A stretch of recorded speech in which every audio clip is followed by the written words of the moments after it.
Magandang araw guys, at samahan niyo ulit ako ngayong umaga sa aking mga gawain.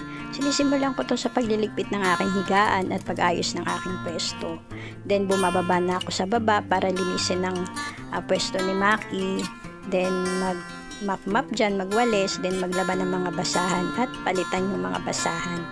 Then after nyan, lilinisan ko siya dahil kailangan lagi siyang presko.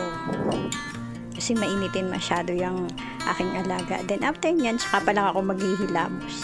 Yung ginagamit ko guys, galing pa ng Thailand yan. Na-try ko kasi yan dati. Binigay sa akin ng aking boss. Then nung maubos, umorder ako sa Shopee.